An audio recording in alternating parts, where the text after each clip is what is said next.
আমরা তো বিধানসভায় একটা মাত্র আসন জিতেছি, আইএসএফ একটা জিতেছে, জোট হিসেবে দুটো, সিপিআইএম পার্টি হিসেবে একটা। আমরা একটা জিতে যদি এই সমাবেশ পাড়ায় পাড়ায় হতে থাকে, তাহলে তৃণমূল কংগ্রেস 80টা এমএলএ নিয়ে বরফের থেকে দ্রুত গলে গেল কি করে? গোটা পার্টিটা গলে গেল। আর বিজেপি আর একটা পার্টি এলো, লোককে বোঝানো হলো টিএমসি বিজেপি ফাইটিং হচ্ছে। আজকের কি খবর? আজকের খবর হচ্ছে মমতা আর ভাইপো মিলে দিল্লি গেছে নিজেকে বাঁচাতে, আর শুভেন্দু গোপন মিটিং করছে কাদের নিয়ে?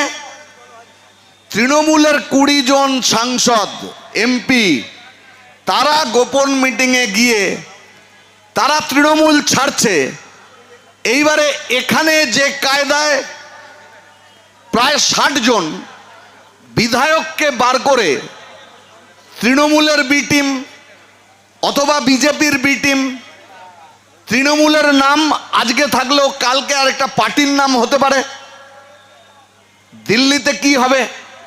আইনগত জটিলতা আছে, কিন্তু দিল্লিতে এটা স্পষ্ট, মমতা বন্দ্যোপাধ্যায়ের এমপিরাও মমতাকে ছেড়ে দিল। আর যা মমতাকে ছাড়ছে, তৃণমূলকে ছাড়ছে, তারা সকলে প্রত্যক্ষভাবে না পারলেও পরোক্ষভাবে বিজেপিতে আশ্রয় নিচ্ছে। এটাই আজকের পশ্চিমবাংলা তার রাজনীতির চিত্র। কাজে বিজেপি তৃণমূলকে হারাবে। আমরা তখন বলতাম যে দেখুন, আপনি তো অনেক দিন ধরে বলছেন যে বিজেপির সঙ্গে তৃণমূলের দারুণ লড়াই, বিজেপি তৃণমূলকে হারিয়ে দেবে।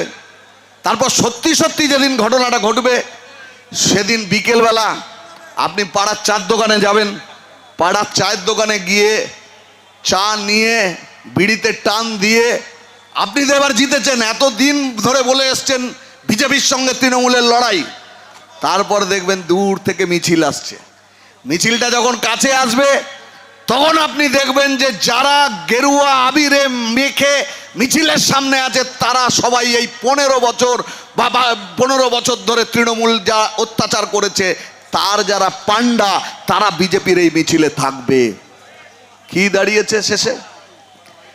কাউন্টিং সেন্টারে ক্যাম্প হয়েছে, ক্যাম্প থেকে তৃণমূলের লোক বিজেপিতে চলে গেছে। কাউন্টিং হলের মধ্যে তৃণমূলের কাউন্টিং এজেন্ট ওই হলের মধ্যে বিজেপিতে চলে গেছে। কাউন্টিং শেষ করে যখন বাড়ি ফিরছি, আমার বাড়ি যেখানে, সেখানে যেতে যেতে দেখলাম তৃণমূলের সব থেকে বড় গুন্ডা যে ভোট লুট করেছিল, সে 50-60 জনকে নিয়ে মাথা থেকে পা পর্যন্ত গেরুয়া আবির মেখে ফেলেছে। তারপর যত যাচ্ছি ডিজে বাজছে, ডিজে বাজছে, ডিজে বাজছে, আর সব তৃণমূল ডিজেতে নাচছে। এই চেহারা পশ্চিমবাংলা দেখলো। শ্রমিক ভট্টাচার্য ওদের বিজেপি সভাপতি, তিনি বললেন যে কোনো বিজেপি তৃণমূলীকরণ হবে না, বিজেপিতে কোনো তৃণমূল ঢুকতে পারবে না। 2 দিন 3 দিন গেল, এদিকে তৃণমূল ঘরের মধ্যে ঢুকে গিয়েছে, কেউ হাওয়া হয়ে গিয়েছে, আর কেউ মরিয়া চেষ্টা করছে বিজেপি নেতার সঙ্গে সংযোগ তৈরি করবার জন্য, কি করে বিজেপিতে ঢোকা যায়। এ হেন পরিস্থিতিতে চারিদিকে দখলদারি হচ্ছে। যেখানে যেখানে টাকার উৎস আছে, সেগুলোর 90 তৎকাল বিজেপি, তৃণমূল থেকে আসা, হঠাৎ গজিয়ে ওঠা। আর পুরনো বিজেপি অনেকটা সাইড লাইনে দাঁড়িয়ে আছে, দেখছে তাজ্জব হয়ে কি হচ্ছে। মানুষও হতবাক, বললো যারা 15 বছর থাকলো, ভোটের দিন তৃণমূলের ক্যাম্পে থাকলো, আজকে তারা বিজেপি। এর চেহারা এটা কেমন? মানুষও বুঝে উঠতে পারছেন না কি হচ্ছে। কয়েকদিন বাদে শ্রমিক ভট্টাচার্য বললেন, ঋতব্রত, পুণ্যব্রত, সত্যব্রত, যত ব্রত আছে, কেউ তৃণমূল থেকে বিজেপিতে আসতে পারবে না, বিজেপিতে ঢোকা যাবে না। তার 2 দিন 3 দিন বাদে বললেন 3 মাস ঢোকা যাবে না, তার মানে 3 মাস 1 দিন হলে ঢোকা যাবে। তারও 2 দিন বাদে বললেন ভালো তৃণমূল বিজেপিতে আসবে।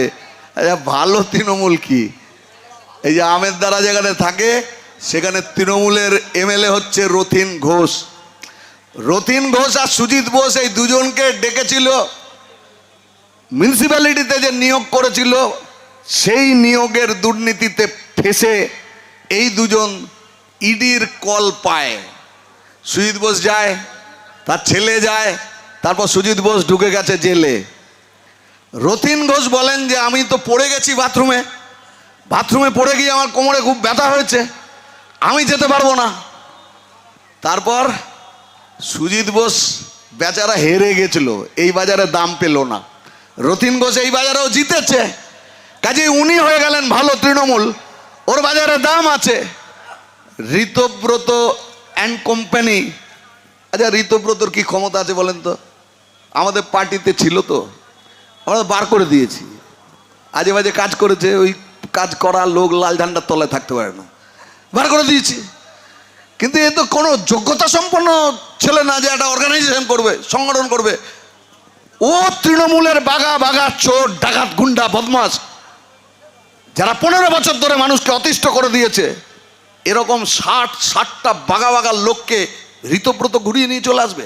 এটা ওর যোগ্যতা আছে নাকি? ওর ক্ষমতা আছে নাকি? তাহলে কে করছে এটা? ঠিক ওখানে যারা এই কাজ করেছে পশ্চিমবাংলার বিধানসভায়, আজকে দিল্লিতে লোকসভায় তারাই এই কাজ করছে। অর্থাৎ বিজেপির কাছে এখন দুটো পার্টি, একটা নিজের পার্টি, আর বিজেপির কাছে রাজ্য বিধানসভায় তৃণমূলের বিদ্রোহী 60 আর মমতা যে 20 পড়েছিল, তার যে মিটিং ডেকেছিলেন তাতে উপস্থিত হয়েছিল 8। তার মানে মমতার হাতে 20 থেকে 8 বাদ দিলে 12। এই 12 শেষ অবধি থাকবে কি থাকবে না সন্দেহ আছে। তা ভালো বলে যে মমতা বন্দ্যোপাধ্যায় যে পার্টি তৈরি করলেন, তার ছবি দিয়ে যারা ভোটে জিতে এলো, তারা জিতে আসবার পর মমতা বন্দ্যোপাধ্যায়কে ছেড়ে প্রত্যক্ষ বা পরোক্ষভাবে বিজেপি করতে শুরু করলো। এরপরে মমতা বন্দ্যোপাধ্যায়ের যে পার্টি তিনি তৈরি করেছিলেন, একদিন দেখা যাবে মমতা বন্দ্যোপাধ্যায়কে সেই পার্টি বাদ দিয়ে দিয়েছে। তাহলে দিদি কোথায় যাবেন? দিদি আর ভাইপো এখন এই সংকটের মধ্যে পড়েছে। পশ্চিমবাংলায় নতুন সরকার তৈরি হয়েছে। 9 তারিখে তারা শপথ নিয়েছেন। পূর্ণাঙ্গ মন্ত্রিসভা আজকেও করতে পারেননি। বিপুল জনাদেশ, প্রচুর আসনে তারা জিতেছেন, কিন্তু এই অভিজ্ঞতা এখানে যারা পুরনো মানুষ আছেন, বয়স্ক মানুষ আছেন, তাদের কারো নেই। একটা সরকার বিপুল জনাদেশে তৈরি হওয়ার পরে মাত্র 1 মাস সময়ের মধ্যে সেই সরকারের বিরুদ্ধে এত মানুষ বিক্ষুব্ধ হতে পারে। প্রথম দিন গেল কোথায়? নিউ মার্কেটের হকার্সদের তোলার জন্য বুলডোজার নিয়ে চলে গেল। তারপরের দিন চলে গেল তপসিয়া, শতরূপ এখানে আসবে। তপসিয়া বা নিউ মার্কেট, আমরা একদিকে লড়াই শুরু করলাম আইনের পথে, আরেকদিকে লড়াই শুরু করলাম রাজপথে আন্দোলনে। অনেকে আমাদের বললেন 4 তারিখে রেজাল্ট বেরোলো আর 8 তারিখে তোমরা কলকাতাতে মিছিল করছো। আমরা বললাম যে 4 তারিখে রেজাল্ট বেরোতে পারে, কিন্তু যে সরকার মানুষ নির্বাচিত করলেন, সেই সরকার যদি জনবিরোধী কাজে লিপ্ত হয়, তাহলে কমিউনিস্ট পার্টি যত প্রতিকূল অবস্থা থাক না কেন, আমরা তার প্রতিবাদ করব, কেউ আটকাতে পারবে না। হাজার হাজার মানুষ নিউ মার্কেটের মধ্যে যখন মিছিল যাচ্ছে, তখন বলছেন দুধার ধরে এই লাল ঝান্ডাকে কেউ দমিয়ে রাখতে পারবে না। তারা বলছেন এবারে তোমাদের পালে হাওয়া লাগবে, যা হয়েছে হয়েছে। মানুষ বুঝছে তার বেঁচে থাকবার জন্য লাল ঝান্ডা তাকে শক্তিশালী করার দরকার। এই লড়াই তাকে শক্তিশালী করার দরকার। আপাতভাবে মনে হতে পারে, কিন্তু গভীরে ভাবলে দেখা যাবে মমতা বন্দ্যোপাধ্যায় ছেঁড়া চটি পা দিয়েই বিজেপি সরকার চলছে। ভোটের আগে বলতো না এই সরকার ভাতা দিচ্ছে, ভাতার পর ভাতা, কিন্তু তুমি তো কর্মসংস্থান তৈরি করছো না। তুমি তো শিক্ষা, স্বাস্থ্য, কর্মসংস্থান, এই সরকার তো ব্যর্থ। সরকার আসবার পরে তিনটে ক্যাবিনেটের মিটিং হয়ে গিয়েছে।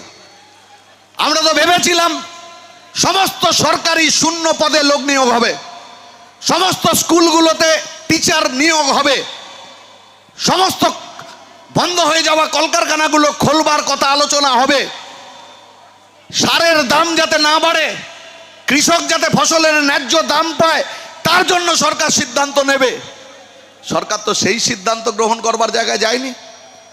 সরকারের যে সিদ্ধান্তগুলো হলো, মমতা বন্দ্যোপাধ্যায় ছেঁড়া চটি পায়ে গলিয়ে লক্ষ্মীর ভাণ্ডারের জায়গায় অন্নপূর্ণা ভাণ্ডার, 13 পাতার ফর্ম।